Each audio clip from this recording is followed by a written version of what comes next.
Bonjour à tous et bienvenue, je suis Laetitia et vous écoutez l'essentiel.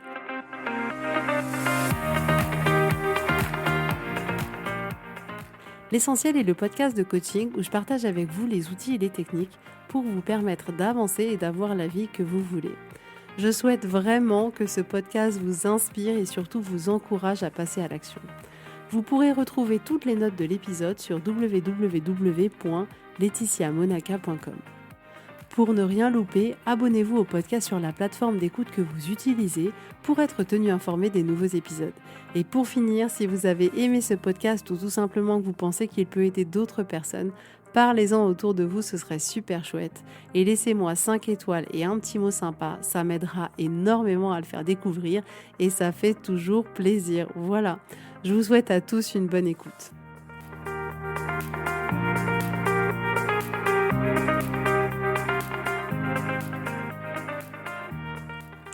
Coucou tout le monde, j'espère que vous allez bien. Je suis très contente de vous retrouver aujourd'hui pour un nouvel épisode. Alors si vous n'avez pas encore eu le temps de vous abonner ou de laisser un commentaire, ce serait vraiment super chouette. Ça fait vraiment la différence. Ça me permet de pouvoir rendre le podcast beaucoup plus visible à beaucoup plus de personnes. Donc s'il vous plaît, mettez pause, prenez 5 secondes, abonnez-vous et mettez un commentaire et on se retrouve tout de suite. Alors aujourd'hui, on va parler ensemble des choses qu'on a envie de se voir concrétiser dans notre vie. Il y a tout un tas de choses comme ça qui nous viennent à l'esprit dans toutes les sphères de nos vies. Ça peut être des expériences à vivre, ça peut être entre guillemets des niveaux ou des compétences à atteindre, ça peut être des changements dans nos relations qu'on aimerait. Bref, je suis sûre que c'est votre cas. Essayez comme ça de vous poser 2 secondes et vous dire ok, de quoi j'ai vraiment envie. Donc aujourd'hui, mon objectif, c'est de vous apporter un angle de vue, en tout cas ma vision que j'ai pour le moment, pour vous permettre de faire en sorte que toutes ces bonnes choses que vous avez envie de faire, ça reste pas à l'idée juste de bonnes choses que vous aimeriez faire. Et aujourd'hui, on va notamment aborder le pouvoir des mots. Je vous assure, ça peut vous paraître ridicule, mais vous n'imaginez pas à quel point les mots ont un pouvoir incroyable. Et parfois, ça se joue vraiment à une subtilité. C'est-à-dire que vraiment, les mots qu'on emploie, ils peuvent jouer avec nous ou ils peuvent jouer contre nous. Et le problème, c'est que souvent, on se rend pas compte que les mots qu'on utilise, ils jouent vraiment contre nous. On est convaincu, on se dit non mais là, j'aimerais vraiment avoir une relation de couple formidable à la fin 2024. Et on se dit, c'est quoi le problème dans ma formulation ? Eh bien, vous allez voir. Et je sais que ça paraît fou, mais je vous assure que c'est vrai. En tout cas, c'est vrai pour la grande majorité d'entre nous. Il y a peut-être quelques personnes à qui ça ne fait pas cet effet-là, et heureusement, parce qu'on n'est pas tous pareils, donc c'est chouette qu'il y ait des gens qui ne vivent pas les choses de la même manière. Mais ce qui est certain, c'est que je vous assure que les mots ont un pouvoir incroyable. Donc mon intention aujourd'hui, c'est que vraiment cet épisode, il vous permette d'une manière ou d'une autre, qui vous inspire d'une manière ou d'une autre pour pouvoir faire en sorte que vos rêves, vos envies, vos objectifs, tout ça, ça puisse se matérialiser dans votre vie parce que c'est ce qu'on a envie. On va pas se mentir, hein, soyons honnêtes. Bref, donc peut-être que en ce début d'année 2024, vous avez fait toute une liste de choses comme ça que vous aimeriez, ou peut-être que c'est une liste qui est avec vous, qui est dans votre petit sac à main depuis des années, où vous vous dites voilà, j'aimerais être bien dans mon couple, j'aimerais obtenir un poste plus important, j'aimerais être vraiment beaucoup plus calme avec les enfants, j'aimerais faire de la poterie, tiens c'est vrai que ce serait pas mal, oh j'aimerais bien aller visiter tel endroit. Et vous avez comme ça tout un tas de j'aimerais qui sont suivis d'un rêve, d'une envie, d'un objectif, de quelque chose comme ça qui compte pour vous. Et là, vous vous dites, mais bien sûr que j'ai ma to-do list des trucs dont j'ai envie, et c'est ok. Et déjà, on peut remarquer que dans la manière dont on explique nos choses, c'est souvent très vague. C'est-à-dire, c'est, je veux être bien dans mon couple, je veux être calme avec les enfants, je veux faire de la poterie. C'est très vague d'une certaine manière. Donc ça, c'est la première chose. Dans la manière dont on exprime ce qu'on aimerait, on a tendance à faire quelque chose de très vague, de très généralisé, qui prend un peu tout et qui le met dans le panier qui nous va bien. Ensuite, le fait d'utiliser cette formulation « j'aimerais » ou « j'ai envie de », ça génère souvent, à l'intérieur de nous, sans qu'on s'en aperçoive, de l'attente. C'est-à-dire qu'on a un peu l'impression qu'il y a la petite flécochette qui va venir et qui va dire « Voilà, petite baguette magique, le couple est rétabli. Peut-être baguette magique, je suis calme avec les enfants. » Et c'est un peu comme si dans cette formulation-là, « Ah, j'aimerais bien », comme si on faisait un vœu à l'univers, mais qu'on était passif, qu'on attendait, qu'on n'était pas là, acteur de ce changement qu'on voulait opérer dans notre vie. C'est un peu comme si tout était hors de notre contrôle. Genre, j'ai pas le pouvoir dessus, mais j'espère qu'en gros, à la fin de l'année, le couple, ça ira, les enfants, ça ira, le boulot, ça ira. Et on se rend pas pas compte qu'en fait, cette formulation-là, pour notre cerveau, c'est un peu comme si on avait jeté une pièce dans une fontaine en disant « Allez, j'espère que ça va bien se passer ». Et là, on va pas se mentir, souvent, c'est un peu le soulagement. On se dit oh, « Ouf, j'ai écrit tout ce que je voulais ». Et on se dit « Bah voilà, les jours vont passer, les semaines vont passer, les mois vont passer. » Et d'une manière ou d'une autre, ça va se concrétiser. Et en soi, je suis pas totalement contre, mais je vous assure que cette formulation-là, elle va pas vous donner envie de passer à l'action. Et d'une certaine manière, pour notre cerveau, ça l'arrange plutôt parce que si on passe pas à l'action, il n'y a pas d'inconfort, il n'y a pas d'inconnu, on n'a pas d'effort à faire et ça, il aime bien. Donc cette formulation-là, même si depuis des années on l'utilise et que depuis des années on voit pas de résultat et que depuis des années elle nous dessert, notre cerveau, il se dit on va continuer parce qu'on a l'habitude de fonctionner comme ça et ça demande pas beaucoup d'efforts. Mais si vous voulez vraiment que toutes ces petites envies que vous avez dans votre tête, tous ces objectifs, tout, peu importe ce que c'est, ça se matérialise beaucoup plus. C'est pas forcément le meilleur langage, la meilleure formulation de dire j'aimerais ou j'ai envie et suivi de 3 petits points, votre rêve de manière la plus large possible. Alors aujourd'hui, je voudrais vous proposer, ça paraît tellement anodin, mais je vous assure, ça peut tellement faire la différence.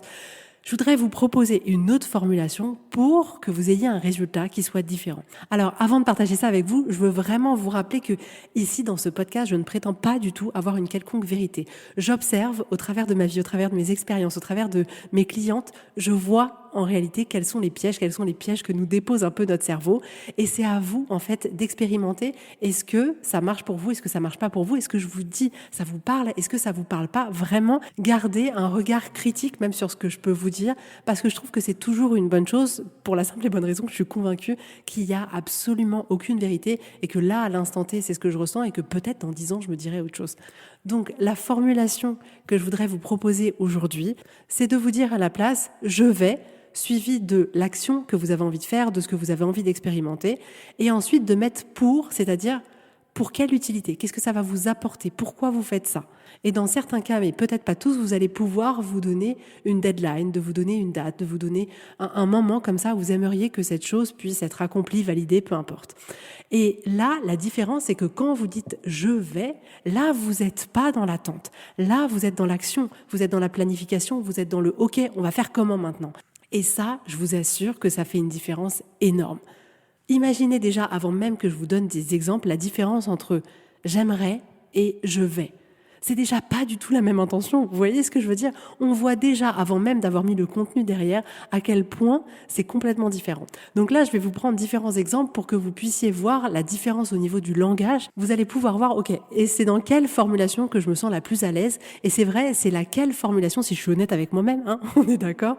Si je suis honnête avec moi-même, quelle formulation va me permettre vraiment de passer à l'action, vraiment de réaliser ce changement, d'aller vers ce dont j'ai envie. Donc par exemple, si vous vous dites, ok, j'aimerais être proche de mon fils. Donc là, vous voyez, c'est vague. Être proche de son fils, ça veut dire quoi? Partager quoi exactement? On n'en sait rien en fait. Déjà, on regarde comme être proche de son fils, c'est pas très précis.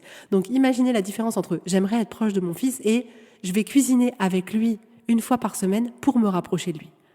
Vous voyez la différence? C'est-à-dire que là, on va dire, ok, on définit quelque chose de bien plus précis dans l'action qu'on va définir, parce que quand on dit un projet global, on n'a pas forcément besoin d'être précis, mais quand on va définir l'action, on a besoin d'être un peu plus précis. Mais je suis convaincue qu'on a plus de chances de se rapprocher de son enfant en disant, ok, je vais cuisiner avec lui toutes les semaines pour me rapprocher de lui, qu'en disant, j'aimerais être plus proche de lui. On aurait pu aussi dire, toutes les semaines, je vais aller chercher la baguette avec lui le dimanche matin pour me rapprocher de lui. On aurait pu dire, ok, je vais tous les soirs prendre 10 minutes pour rester avec lui le soir, discuter un peu avec lui, être proche de lui, le tenir dans les bras pour me rapprocher de lui. C'est tellement, tellement, tellement, tellement différent. Si par exemple vous vous dites, ok, j'aimerais perdre 10 kilos. Moi, je l'ai fait tellement. Parfois, je me suis même dit, ouais, moi, je veux perdre 5 kilos en une semaine. Bref, j'en rigole, mais bon. Vous voyez comme là-dedans, on est un peu, ok, j'aimerais perdre, pourvu que le Dieu exauce le fait de la liposuction magique sur mon corps, s'il vous plaît. On n'est pas acteur là-dedans, c'est un souhait, et en même temps, parfois, on n'y croit pas forcément. Et il y a aussi ça, le j'aimerais est très dépossédant de sa responsabilité. Alors que si, à la place de dire, j'aimerais perdre 10 kilos, je me dis, ok, je vais expérimenter de faire du sport au moins une fois par semaine pour pouvoir perdre quelques kilos. Ça aurait pu être aussi, ok, je vais expérimenter de plus du tout manger de trucs sucrés le soir, pour perdre des kilos. Mais ça donne deux choses qui sont complètement différentes. Si on dit « j'aimerais perdre 10 kilos et je vais faire du sport toutes les semaines pour perdre 10 kilos, c'est pas du tout la même chose. Si on se dit, ok, j'aimerais être plus coquette. Moi, je suis complètement d'accord avec ça. Je signe et je valide. Faites sortir toute votre féminité, toute votre sensualité. Oui, oui, encore et encore. Mais à la place de ça, vous pourriez vous dire, ok, je vais porter des boucles d'oreilles et du maquillage tous les jours pour me sentir coquette. Je vais porter des talons tous les jours pour être coquette. Peu importe ce que vous voulez, tout est possible, c'est à vous de voir comment vous définissez la coquetterie, mais est-ce qu'on a plus de chances d'être coquette en disant « j'aimerais bien être coquette » ou si on dit « ok, je vais porter des boucles d'oreilles tous les jours pour me sentir coquette ». Vous voyez la différence? Il y a vraiment une notion quand on fait comme ça ces listes d'envie, ces listes de quoi j'aimerais dans ma vie, de quoi j'ai envie. Parfois, il peut y avoir quelque chose qui nous laisse vraiment dans un état d'inaction, dans un état on attend qu'il y ait ce vœu au fond de nous qui se réalise, mais qu'on n'est pas acteur de ça, alors que c'est notre responsabilité. Et là, aujourd'hui, le fait d'utiliser ces mots de manière un peu différente, ça nous permet justement de nous remettre la responsabilité dans nos mains. Quand on dit « je vais » suivi de faire quelque chose, inévitablement, on va faire quelque chose en fait. C'est pas, ça peut se produire tout seul, c'est bien notre action. C'est notre action, notre travail, notre engagement qui va permettre que quelque chose se réalise. Et si je vous prends par exemple l'exemple du couple, si vous vous dites « ok, j'aimerais être bien dans mon couple », ça c'est un peu comme si c'était votre vœu pour le 31 décembre 2024. C'est bien, moi je vous encourage, oui c'est tellement important de nourrir des belles relations avec les gens qui nous entourent. Et le fait est que quand on écrit ça un peu comme ce vœu qu'on attend, on va pas forcément non plus aller questionner derrière. C'est-à-dire que quand on utilise le « je vais » suivi d'une action, il faut trouver une action précise. Donc il faut se demander « ok, être bien dans mon couple », ça consiste en quoi? Quand est-ce que je me sentirai bien dans mon couple? Est-ce que c'est quand on aura une conversation qui sera calme et apaisée? Est-ce que c'est quand on partagera une vie intime plus enrichissante pour les deux? Est-ce que c'est quand on aura des projets en commun et qu'on aura comme ça une dynamique qui nous permet d'avancer ensemble dans notre vie? Mais c'est à vous de définir. Ça veut dire quoi être bien dans votre couple? Et le fait est que quand on exprime comme ça, de dire « ok, j'aimerais être bien dans mon couple », on va pas forcément aller plus loin, aller creuser, parce qu'en réalité, si cette chose on la veut, ça veut dire qu'il va falloir qu'on la mette en place dans notre vie. Et si on veut la mettre en place dans notre vie, ça veut dire qu'il va falloir qu'on comprenne de quoi on a besoin, de quoi on a envie et comment on va faire pour le mettre en place. Donc vraiment, soyez vigilants aux mots que vous utilisez.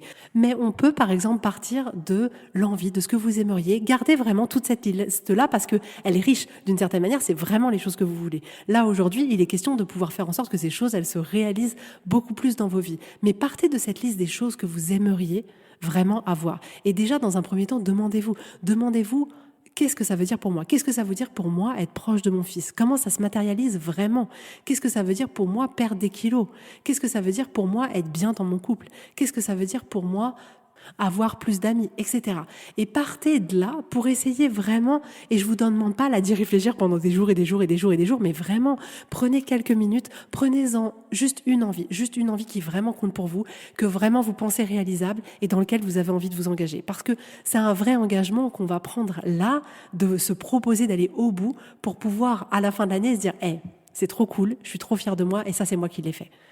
Et non, c'est pas la petite baguette de la flécochette qui est venue réaliser ça à ma place. Donc prenez vraiment ce truc qui compte pour vous, j'aimerais bien.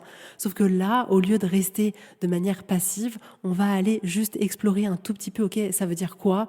Comment c'est possible? Qu'est-ce que je peux faire? Et ensuite, à partir de là, à partir de ces informations que vous allez récolter, là, vous allez pouvoir définir pas votre liste de j'aimerais, mais votre liste de voilà ce que je vais faire. C'est tellement différent. Et là, vous allez dire, ok, je vais faire ça. Je vais faire ça, je vais faire ça, je vais faire ça. Et là, vous allez voir que de manière non miraculeuse, juste parce que vous vous y êtes investi, les choses, elles vont pouvoir changer. Et si c'est par exemple votre couple, vous allez avoir une petite liste de « ok, je vais faire en sorte de lui dire un truc gentil tous les jours.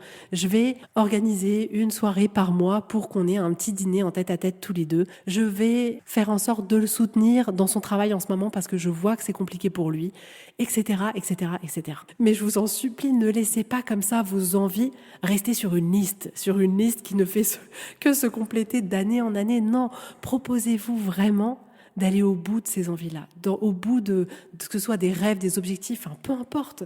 Allez au bout de tout ça, parce que derrière, il y a quelque chose que vous voulez, il y a une relation que vous voulez, il y a une expérience que vous voulez, il y a quelque chose que vous voulez au bout. Et si vous en avez envie, c'est que ça compte. Et si ça compte, c'est que vous devriez y aller à 1000%. Donc vraiment, ce podcast aujourd'hui, il a juste pour but de mettre en lumière ces petits trucs comme ça qu'on voit pas forcément. Et je vous fais cet épisode parce que je viens de me rendre compte, excusez-moi, mais je ne suis pas non plus quelque chose d'extraordinaire qui se serait rendu compte de ça depuis des années. Non, c'est que moi aussi, j'ai ma wishlist qui peut avoir tendance comme ça à s'incrémenter un peu comme ça d'année en année. Et parfois, je regarde à la fin de l'année et je me dis mince, ce n'est pas arrivé, la fée Clochette n'est pas venue. Et je le voyais pas comme ça. Mais littéralement, je me rendais bien compte qu'au cours de l'année, j'avais pas posé les actions qui me permettait d'arriver là où j'avais envie d'aller. Donc c'était vraiment ce que je voulais partager avec vous aujourd'hui. Et ce que je voudrais ajouter quand même avant de terminer, c'est essayer dans un premier temps de vous contenter d'une seule chose. Ou à la rigueur deux. Je sais que parfois c'est difficile de se contenter d'un mot aussi. Je veux tout avoir en même temps, je veux tout réaliser en même temps. On est d'accord. Mais vraiment, essayez de prendre une ou deux choses. Juste une ou deux choses pour pas surmener votre cerveau, parce que si vous venez avec votre liste d'envie de tout ce que vous aimeriez, de 50 trucs, votre cerveau va dire ah non, c'est trop d'efforts, et il va faire en sorte d'oublier d'une manière ou d'une autre. Oublier tout ce que je viens de dire d'une manière ou d'une autre. Donc vraiment, prenez que deux choses qui sont importantes pour vous et faites cet exercice d'identifier qu'est-ce que ça veut vraiment dire pour vous, quelles sont les actions qui peuvent être menées derrière, et ensuite faites-vous cette liste de ok, je vais faire ça, et planifiez quand est-ce que vous allez le faire. Et vraiment, cette liste-là, lisez-la tous les jours, parce que c'est pareil. On peut avoir comme ça vous arrive pas, vous aussi, en début d'année, de se dire, ok, c'est ça, non mais c'est bon, je vais y aller, j'y vais. Et en fait, après, il y a un truc où cette feuille sur laquelle on a écrit toutes les choses les plus extraordinaires du monde pour nous, elle finit dans un calepin, caché quelque part, et on ne la revoit plus. Donc, vraiment, prenez que deux trucs. Faites ce que je viens de vous dire et relisez-le tous les jours, parce que c'est ça qui va être votre rappel, c'est ça qui va vous permettre de le garder à l'esprit. Parce que si vous lisez tous les jours, je vais prendre 10 minutes avec mon fils tous les soirs, vous pouvez pas passer à côté. Vous pouvez pas faire semblant que ça n'existe pas. C'est écrit noir sur blanc. Et je vous assure, je rigole parce qu'en fait, le cerveau est tellement drôle, mais tellement drôle. Mais je vous assure que si vous lisez tous les jours, je vais tous les jours dire quelque chose de très gentil, de très positif sur mon fils, vous avez beaucoup plus de chances de le faire que si vous ne lisez pas tous les jours. Vous avez beaucoup plus de chances à la fin de l'année de constater que vous vous êtes rapproché de votre fils si tous les jours vous lisez ça et que tous les jours vous le faites. Et même si vous ne le faites pas pendant 2 jours ou pendant 3 jours, mais que vous continuez à lire ça tous les jours, inévitablement, à la fin de l'année, votre relation avec votre enfant, il sera différent. C'est certain. Mais oui, ça demande de l'engagement, ça demande de la responsabilité, ça demande du travail, et ça n'arrive pas tout seul. Et je vous dis ça parce que je sais que pour la grande majorité d'entre vous, quand vous faites cette liste de toutes les choses que vous aimeriez, vous avez vraiment envie de le faire. Vous vous dites pas « Oh non, je vais attendre et ça va arriver tout seul ». C'est pas ça que vous vous dites. En vérité, vous n'attendez pas que la fée Clochette, elle vienne réaliser ça. Mais indirectement, c'est ça que notre cerveau, il nous fait faire. Et c'est pour ça que je voulais mettre ça en lumière aujourd'hui, parce que je sais qu'au fond, c'est des choses que vous voulez faire, c'est des choses que vous voulez mettre en place dans vos vies. Donc vraiment, prêtez juste attention à la manière dont vous exprimez les choses et testez. Il n'y aura jamais rien de mieux que de tester. La vérité, c'est que c'est uniquement de tester les choses qui pourra valider si ça marche pour nous. Et c'est pour ça que la théorie, c'est bien, mais la pratique, c'est mieux. C'est mieux, et puis il n'y a que ça qui donne des résultats, on va pas se mentir. Et c'est un peu ça dans ce podcast, c'est-à-dire que moi, je vous partage beaucoup de théories et vous avez besoin de le mettre en pratique. Et c'est ça, la puissance du coaching, c'est ça qui fait que les femmes que j'accompagne ont des résultats juste extraordinaires, parce qu'on applique en fait. Là, on applique à la situation réelle, à la personne, à ses fonctionnements, à ses mécanismes, à ce que son cerveau lui propose. Et là, on va pouvoir du coup dire « Ah, tiens, c'est ça que j'observe ». Ouais, on teste ça. Et là, on obtient des résultats juste incroyables. Incroyables, parce que c'est de la théorie qui est appliquée et qui est appliquée de manière personnalisée. Et ça, on va pas se mentir, ça marche quoi. Ça marche. Voilà. Écoutez, j'espère que cet épisode vous aura plu. Je réouvre quelques créneaux d'accompagnement, donc réservez votre séance découverte. Et je vous souhaite à tous une très belle journée, un très beau week-end, et je vous dis avec grand plaisir à la semaine prochaine. Bisous, bisous, bye bye.